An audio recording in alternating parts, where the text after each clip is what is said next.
में शालिग्राम जी की कहानी भी प्रतिदिन सुनी जाने वाली कहानी में से एक होती है। उसके अलावा कार्तिक मास में देवउठनी एकादशी पर जब हम तुलसी जी का विवाह भगवान के साथ करते हैं तो शालिग्राम स्वरूप के साथ ही भगवान का विवाह किया जाता है। तो इसी के लिए मैं शालिग्राम जी की कहानी लेकर आई हूँ। तो आइए देखें शालिग्राम जी की कहानी।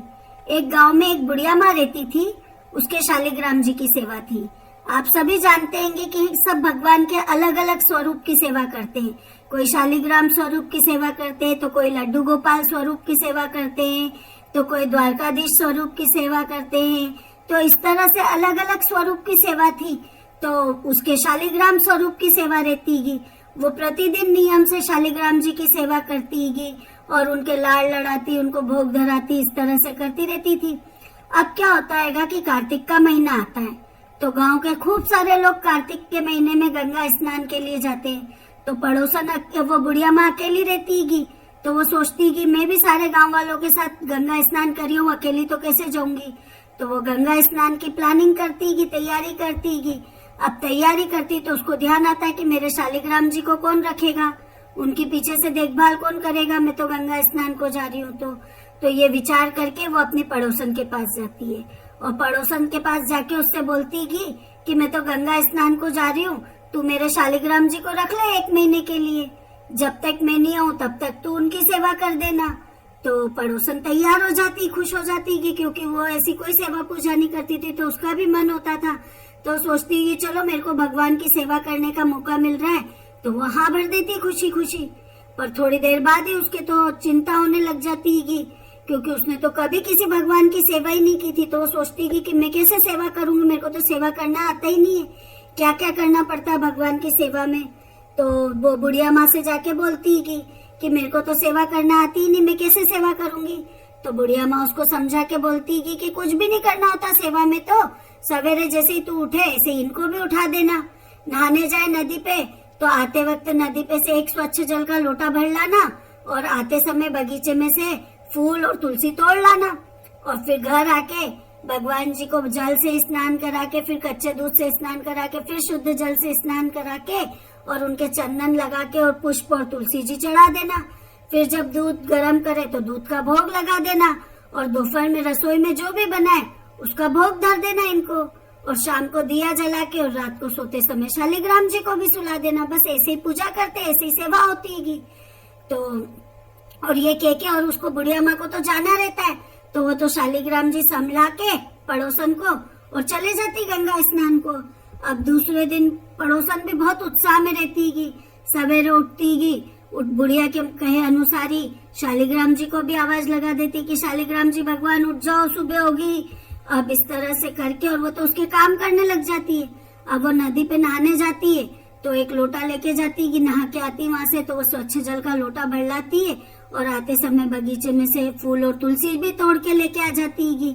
घर आके जल्दी जल्दी भगवान को जल से और कच्चे दूध से स्नान करा के, शुद्ध जल से स्नान करा के, उनके चंदन लगा के, पुष्प और तुलसी चढ़ा के, और जब दूध गर्म करती वो तो एक गिलास भर के दूध लाके और भगवान जी के भोग रख देती और कहती कि दूध पी लीजो, और वो तो खाना बनाने लग जाती है। अब वो खाना बना के और फ्री होती तो भगवान के भोग लेके आती तो देखती कि भगवान ने तो दूध पिया ही नहीं, दूध तो वैसा का वैसे ही पड़ा है। तो सोचती कि हो सकता है थोड़ा लेट पीते हो दूध, भोग के साथ पीते हो, भगवान अकेले दूध नहीं पीते हो, तो भोग भी लगा दूं। तो भोग की थाली लेके आती और वो भी रख देती और दूध भी रख देती और के चल जाती कि दूध पी लीजो और भोग जिम लीजो, और वो तो अपना काम करने लग जाती है। अब उसका काम खत्म होता है तो आके देखती कि भगवान जिमे कि नहीं जिमे, ताकि मैं भी जिम लूं। तो भगवान से हाथ जोड़ के देखती तो भगवान तो दूध और वो खाना ऐसा कैसे ही रखा रहता है। तो उनके हाथ जोड़ के बोलती है भगवान आप दूध पी लो और जिम भी लो, आप जिम होगा तो मुँह भी जिम लूंगा।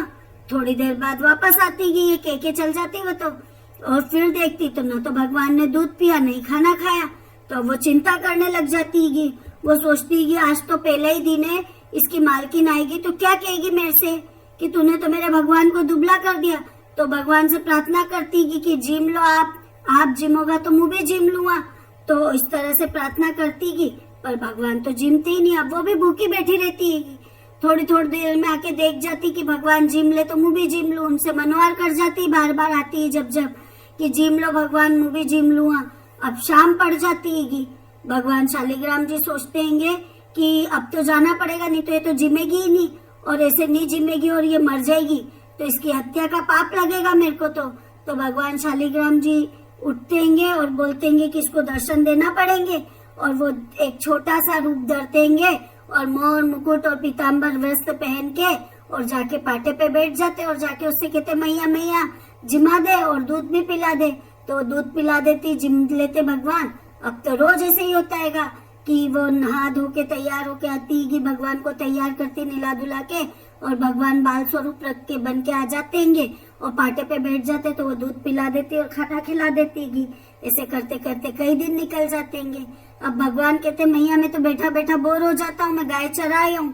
तो वो कहती कि थोड़े ही दिन तो रहेगा, क्यों जा रहा है गाय चराने के लिए, पर भगवान नहीं मानते हैं। तो वो तैयार हो जाते हैं, वो तो हाथ में सोने की लाठी और कंधे पे हीरे मोती से जड़ा हुआ बहुत सुंदर सा पीताम्बर डाल के और गाय चराने चल जाते हैं। अब रोज दिन में जिम जाम के, और शाम को गोधूली बेला होती तो गाय को वापस लेके आ जाते हैं। और अब तो ऐसे ही रोज होने लगता है कि भगवान दूध पी के जिम के गाय चराने जाते और शाम को वापस आके बैठ जाते हैं पाटे पे। अब 1 महीना बीत जाता है। उधर वो बुढ़िया माँ भी गंगा स्नान करके वापस अपने घर आती है, स्नान ध्यान से निपटा के, और सोचती कि मेरे शालिग्राम जी को लियो, खूब दिन हो गए उनको देखे हुए भी। तो पड़ोसन के घर जाती और पड़ोसन से कहती ला हमारा शालिग्राम जी दे दे। तो पड़ोसन कहती कि शालिग्राम जी तो अभी गाय चराने गए, शाम को आएंगे तब ले जाना। तो बुढ़िया माँ के कुछ समझ नहीं आता है कि शालिग्राम जी कहीं चले गए। तो कहती कि तू तो मेरे शालिग्राम जी दे अभी के अभी। उनके बीच में झगड़ा होने लग जाता है, आसपास के लोग इकट्ठे होने लग जाते हैं। पड़ोसन बोलती कि सबसे कि इस बुढ़िया माँ को समझाओ, जैसे 1 महीना निकाला ऐसे शाम तक और निकाल ले, थोड़ी सी सब्र कर ले, शाम को शालिग्राम जी आएंगे तो मैं तो खुद ही दे दूंगी इसको। तो सबके भी समझ नहीं आती कि पड़ोसन क्या बोल रही है, और वो बुढ़िया माँ तो खूब गुस्सा हो जाती। वो तो कहती मैं तो यही धरने पे बैठ जाऊं, जब तक तू मेरे शालिग्राम जी नहीं देवे तब तक मैं तो यहाँ से हिलू ही नहीं, मैं तो मेरे शालिग्राम जी लेके ही जाऊंगी, तूने पता नहीं कहाँ छुपा रखे, ला मेरे शालिग्राम जी निकाल। और वो पड़ोसन बार बार सबको बोलती और समझाती कि शाम को शालिग्राम जी गाय चरा के आएंगे तब तुम ले जाना, पर कोई भी उसकी बात नहीं समझ पाते। अब शाम हो जाती इस तरह से करते करते, और भगवान जी गाय चरा के आते हैं, गायों को तो उनकी जगह पे छोड़ के, और वो पड़ोसन के घर में आके और मंदिर में विराजमान हो जाते हैं। अब जैसे ही पड़ोसन देखती कि शालिग्राम जी आ गए तो बुढ़िया माँ से कहती कि अब आके ले जाओ तुम्हारे शालिग्राम जी। तो बुढ़िया माँ भी चिढ़ जाती कि ये तो रखे हुए ऐसे कैसे ही, और जब से कह रही दिन भर से कि नहीं है कहाँ गए थे, ये कैसे चल जाते कहीं पे भी, जरूर तूने कहीं छुपा के रखे होंगे, तेरा मन नहीं होगा देने का इसलिए तूने। तो ये सुनते ही पड़ोसन को सब समझ में आ जाता है, तो खुशी के मारे उसकी तो आंखों से आंसू बहने लग जाते हैं। वो भगवान के सामने हाथ जोड़ती और कहती कि भगवान जी जैसे आपने मेरे को अपना स्वरूप दिखाया ऐसे इस बुढ़िया माँ को भी दिखा दो, नहीं तो ये मेरे पे अविश्वास करती रहेगी। तो भगवान जी उसकी बात मान के मोर मुकुट पीताम्बर रूप धरते हैं, हाथ में सोने की लाठी लेके, और उस बुढ़िया माँ को भी दर्शन देते हैं। अब बुढ़िया माँ तो जैसे ही देखती कि पिता यानी भगवान को उसमें शालिग्राम की मूर्ति में, तो बुढ़िया माँ तो भौचक्की हो जाती है कि कांपने लगती, उसकी तो दोनों आंखों से झरझर आंसू बहने लगते हैं। और बुढ़िया माँ भगवान के भी और उसके पड़ोसन के दो के पैर छूती है बार बार, और कहती मैं तो इतने दिन से सेवा कर रही हूँ पर मेरी तो कभी भगवान के दर्शन नहीं हुए, और तूने तो 1 महीने सेवा की उसमें भगवान के दर्शन हो गए। मैंने तो मूर्ति मान के भगवान की सेवा की थी, तूने तो असल मान के भगवान की निर्मल मन से सच्चे हृदय से सेवा की, तो भगवान ने तेरे को दर्शन दे दिया, और तेरे पुण्य प्रताप से मेरे को भी दर्शन हो गए। हे भगवान जैसे उन दोनों को दर्शन दिए ऐसे सबको देना, कथा अधूरी हो तो पूरी करना, पूरी हो तो मान करना, कथा कहने वाले सुनने वाले ओंकारा भरने वाले सबकी मनोकामना पूर्ण करना। आपने अभी